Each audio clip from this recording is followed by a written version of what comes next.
So what is net neutrality, and what does today's vote mean for consumers? Tony Rahm is a senior editor of politics and policy at Recode, and he's here to help us break it down and put it in English. That's your charge, Tony. Okay, net neutrality.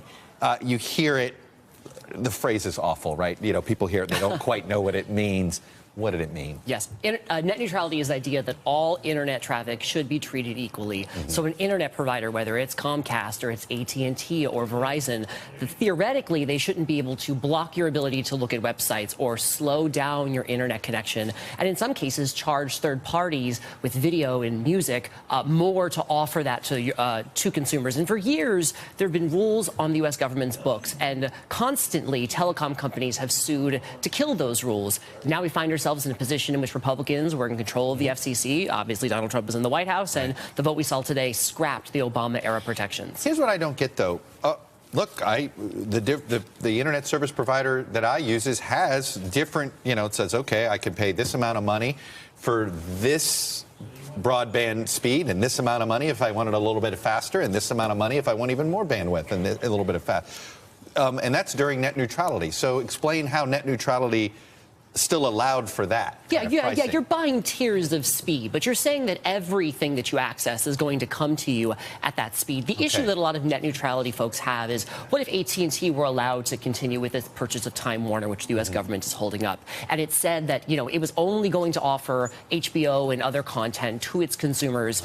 If they paid extra, it would be faster to them, but it would be harder to get for others. Or what if a Comcast, for instance, under the guise of network management, said you weren't allowed to access these other news sites that Comcast didn't have as part of NBC. There are these things on the margins that net neutrality advocates fear that without strong government rules, telecom companies might do. Now, they say they don't want to do that. There's a lot of reason that they might not continue to do that. I was just going to say, consumer activity here is one of those that may end up being the regulatory check. Yeah, right? Like consumer activism, especially when it comes to internet access. Yeah, and that's one of the things that the telecom companies say, that if they screwed up too royally, that many of the consumers would just flock to another broadband provider. But when you talk to net neutrality advocates, what they point out is most Americans don't have access to another broadband provider. Let me ask this. Why is this in the hands of 5 people at the FCC? I have to say, I think an act of Congress needs to decide this. Is the internet a utility or not? Is this something the FCC should be deciding, or is this something that our representative democracy and the legislative branch should have a say in? Yeah, we've gone through multiple iterations of this debate over the past decade. It's been multiple presidents, and usually the FCC puts out rules, somebody doesn't like them, they sue, the FCC goes back to the drawing board, and members of Congress talk a lot about the need for legislation, but never actually turn those ideas into legislation and ultimately a law. And that's exactly where we find ourselves now. Even though we had a 3-2 vote by Republicans to quash these rules, there's already talk of a lawsuit. It's basically guaranteed at this point that we're going right back to court, and now it's up to Congress to decide, are they going to solve this once and for all with a law? We'll see. What's interesting is the tech community is completely divided. Essentially, the internet service providers want to get rid of it. The internet service content providers, think Apple, Amazon, etc., want to keep it. What's fascinating to me, though, is how both of those conglomerates, if you will, those entities, they're starting to, you have your Apples and your Amazons, they're going to get into the internet service provider game, and vice versa. Your AT&Ts, your Comcast getting into the content game. So this seems to be, while they're divided, I'm not quite sure which side they really are on. Yeah, telecom companies, really any company doesn't want regulation. That's really what this comes down to on the part of industry. These telecom companies especially don't believe that they need the U.S. government having strong net neutrality regulations in place that could ultimately lead to more regulation down the line in other areas.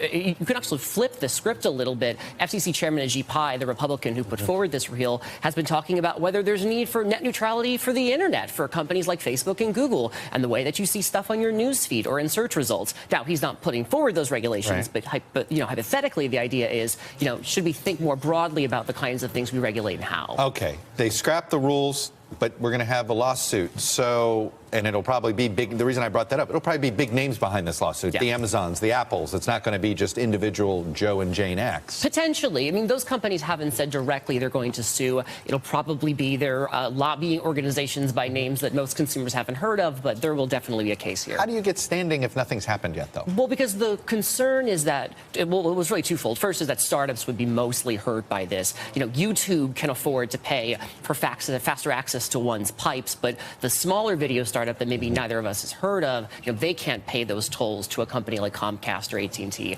The other side of this is that consumer groups say that anything that impacts their ability to speak, your ability to say stuff online, gives everyone some standing here. So they have an argument that they can bring to the court. All right. Again, I don't understand why Congress isn't involved. Why? I mean, at some point, we're never going to solve this problem if the SEC is basically, it depends on the party of the president. This tends to be one of the things that folks bring up. Congress has the bandwidth to do it. There's now more of an understanding of this issue on Capitol Hill than there ever has been before, but there's a lot of lobbying against it. If folks talk about how they want legislation, but you never know what that legislation is going to look like. You were just talking about tax reform earlier in the show, and you know, these things hit the Hill, and then everything goes running, and there's been a lot of money behind not having a bill, not having a legislative solution for a long time. Well, it just seems to me that just going this ping pong with the FCC seems like it's not good for anybody on either side of the argument. Anyway, Tony Romm, thanks for doing your best. You put it in English. I would say you put it in the King's English. Tried. It was pretty good.